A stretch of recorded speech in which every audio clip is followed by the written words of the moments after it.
ಅಂತ ದರ್ಶನ್ ಸಾಂಗ್ ಬೇರೆ ಇತ್ತೀಚೆಗೆ ರಿಲೀಸ್ ಆಯಿತು. ಈಗ ನೋಡಿದ್ರೆ ಅವರ ನೆಮ್ಮದಿ ಭಂಗ ಆಗಿದೆ. ಕಳೆದ ಬಾರಿ ರಾಜಾತಿಥ್ಯ ಜೈಲು ಅನ್ನೋದು ಪ್ರೈವೇಟ್ ರೆಸಾರ್ಟ್ ರೀತಿ ಇತ್ತು, ಆದರೆ ಈಗ ಹಾಗಿಲ್ಲ. ಸುಪ್ರೀಂ ಕೋರ್ಟ್ನ ಆದೇಶದ ಬೆನ್ನಲ್ಲೇ ಜೈಲಧಿಕಾರಿಗಳು ಕೂಡ ಇವ್ರಿಗೆ ಸೌಲಭ್ಯ ಕೊಡೋಕೆ ಹೋಗಿ ನಾವು ನಮ್ಮ ಕುತ್ತಿಗೆಗೆ ತಂದ್ಕೊಳ್ಳೋದು ಬೇಡ ಅನ್ನೋದು ಅವ್ರ ವಿಚಾರದಲ್ಲಿದೆ. ಆಮೇಲೆ ಹೆಂಗಿತ್ತು ದರ್ಶನ್ ಜೀವನ ಮುಂಚೆ? ಪ್ರೋಟೀನ್ ಪೌಡ್ರು, ಜಿಮ್ಮು, ಗಂಟೆಗೊಂದು ಬಟ್ಟೆ, ಸೆಂಟು ಎಲ್ಲ ಇತ್ತು. ಈ ಬಾರಿ ತಾವೇ ಮಾಡಿಕೊಂಡ ಪ್ರಮಾದದ ಕಾರಣಕ್ಕೆ ಇದ್ಯಾವುದೂ ಸಿಗ್ತಾ ಇಲ್ಲ.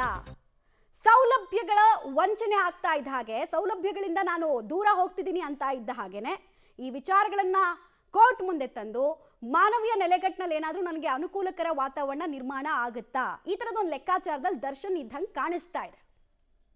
ಡೀಟೇಲ್ಸ್ ಕೊಡ್ತಾರೆ ನಾಗೇಶ್. ಐಷಾರಾಮಿ ಜೀವನವನ್ನ ಕಂಡವರು ಏಕಾಏಕಿ ಜೈಲಿನ ವಾತಾವರಣ, ನೈಜ ಜೈಲಿನ ವಾತಾವರಣಕ್ಕೆ ಒಗ್ಗಿಕೊಳ್ಳೋದು ಬಹಳ ಕಷ್ಟ ಆಗುತ್ತೆ. ಆ ಕಷ್ಟದಿಂದ ಹೇಗಾದ್ರೂ ತಪ್ಪಿಸ್ಕೊಳ್ಬೇಕು ಅಂತ ನಾನಾ ತಂತ್ರಗಳನ್ನು ಅವ್ರ ವಕೀಲರ ಮೂಲಕ ರೂಪಿಸ್ತಾ ಇದ್ರು. ಇದು ಕೂಡ ಅದು ಮುಂದುವರೆದ ಭಾಗನ ಅಂತ ಅನ್ಸುತ್ತೆ. ಖಂಡಿತವಾಗ್ಲೂ ಮಮತಾ, ಯಾವಾಗ ಮೊದಲ ಬಾರಿ ಹೋದಂಥ ಸಂದರ್ಭದಲ್ಲಿ ದರ್ಶನ್ ಅವರಿಗೆ ಸಾಕಷ್ಟು ಒಂದು ಸ್ವಲ್ಪ ಫ್ರೀ ಇತ್ತು. ಜೈಲಲ್ಲಿ ಇರಲಿಕ್ಕೆ ಬೇರೆ ಆರೋಪಿಗಳಿಗೆ ಹೊರತುಪಡಿಸಿದರೆ ದರ್ಶನ್ ಅವರಿಗೆ ಸಾಕಷ್ಟು ಫ್ರೀ ಇರುವಂತೆ ವ್ಯವಸ್ಥೆಯನ್ನು ಕಲ್ಪಿಸಲಾಗಿತ್ತು. ಅದಕ್ಕೆ ಪ್ರಮುಖವಾದ ಒಂದಷ್ಟು ಫೋಟೋಸ್ಗಳು ಜೈಲಿನಲ್ಲಿ ದರ್ಶನ್ ಹೇಗಿದ್ರು ಅನ್ನುವಂಥದ್ರ ಬಗ್ಗೆ ವೈರಲ್ ಆಗಿತ್ತು. ಅದನ್ನು ಸುದ್ದಿ ಪ್ರಸಾರವು ಕೂಡ ಮಾಡಿತ್ತು. ಆ ಸಂದರ್ಭದಲ್ಲಿ ಅದರ ಬಗ್ಗೆ ಕಂಪ್ಲೇಂಟ್ ಆಗಿ ಆ ಪ್ರಕರಣದ ತನಿಖೆಯನ್ನು ಮಾಡಿ 2ನೇ ಬಾರಿ ಬೇಲ್ ಕ್ಯಾನ್ಸಲ್ ಆದಂಥ ಸಂದರ್ಭದಲ್ಲಿ ಸುಪ್ರೀಂ ಕೋರ್ಟ್ ಪ್ರಮುಖವಾಗಿ ಪರಿಗಣಿಸುವ ಕೆಲಸವನ್ನು ಮಾಡಿತ್ತು.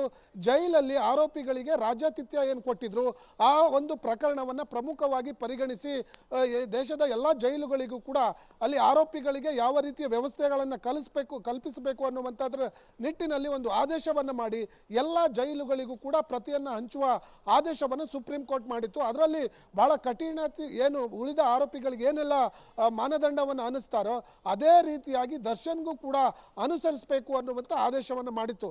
ಆ ಕಾರಣಕ್ಕಾಗಿ ಈ ಬಾರಿ ಜೈಲಧಿಕಾರಿಗಳು ಯಾವುದೇ ರೀತಿಯ ಅವರಿಗೆ ವ್ಯವಸ್ಥೆಯನ್ನು ಕಲ್ಪಿಸುವ ಕೆಲಸಕ್ಕೆ ಮುಂದಾಗ್ತಿಲ್ಲ. ಕಟ್ಟುನಿಟ್ಟಿನ ಆದೇಶವನ್ನು ಮಾಡಿರುವಂಥದ್ದು. ಅವರ ಪತ್ನಿ ಅವರನ್ನು ಭೇಟಿ ಮಾಡಲಿಕ್ಕೂ ಹೋದಾಗೂ ಕೂಡ ಕಳೆದ ಬಾರಿ ಗಂಟೆಗಟ್ಟಲೆ ಮಾತಾಡಲಿಕ್ಕೆ ಅವಕಾಶವನ್ನು ಕಲ್ಪಿಸಿಕೊಡ್ತಾ ಇದ್ರು. ಆದರೆ ಈ ಬಾರಿ ಹೋದಂಥ ಸಂದರ್ಭದಲ್ಲಿ ಕೇವಲ 5 ನಿಮಿಷಗಳು ಮಾತ್ರ ಅವರನ್ನು ಮಾತಾಡಲಿಕ್ಕೆ ಅವಕಾಶವನ್ನು ಕಲ್ಪಿಸಿಕೊಡ್ತಾರೆ. ಅದು ಸಾಮಾನ್ಯ ಆರೋಪಿಗಳಿಗೆ ಇರುವಂಥ ಪೋಷಕರಿಗೆ ಇರುವ ಅವಕಾಶವನ್ನು ಕೂಡ ಅವರಿಗೆ ಕಲ್ಪಿಸಿಕೊಡ್ಲಾಗ್ತಾ ಇದೆ. ಆ ಕಾರಣಕ್ಕಾಗಿ ಈ ಬಾರಿ ದರ್ಶನ್ಗೆ ಜೈಲಿನಲ್ಲಿ ನೈಜ ಜೈಲ್ ಹೇಗಿರುತ್ತೆ ಅನ್ನುವಂಥದ್ರ ದರ್ಶನ ಆಗ್ತಾ ಇದೆ. ಆ ಕಾರಣಕ್ಕಾಗಿ ದರ್ಶನ್ ಅವರು ಸಾಕಷ್ಟು ಮಾನಸಿಕವಾಗಿ ನೊಂದು ಇದೊಂದು ಪ್ಲೇ ಕಾರ್ಡನ್ನು ಫಂಗಸ್ ಅನ್ನುವಂಥ ಪ್ಲೇ ಕಾರ್ಡನ್ನು ಯೂಸ್ ಮಾಡಲಿಕ್ಕೆ ಮುಂದಾಗಿದ್ದಾರಾ ಅನ್ನುವಂಥದ್ದು ಬಹಳ ಸ್ಪಷ್ಟವಾಗಿ ಮೇಲ್ನೋಟಕ್ಕೆ ಗೊತ್ತಾಗ್ತಿರುವಂಥದ್ದು. ಮಮತಾ, ನಾಗೇಶ್ ಹಾಗೆ ಸಂಪರ್ಕದಲ್ಲಿರಿ. ಅನುಕಂಪದ ಕಾರ್ಡ್ ಅನ್ನ ಪ್ಲೇ ಮಾಡ್ತಾ ಇದ್ದಾರೆ. ಬಟ್ ಈ ಅನುಕಂಪದ ಕಾರ್ಡ್ ಈ ಸಲ ಕೈ ಹಿಡಿಯುತ್ತಾ ಅನ್ನೋದು ಪ್ರಶ್ನೆ.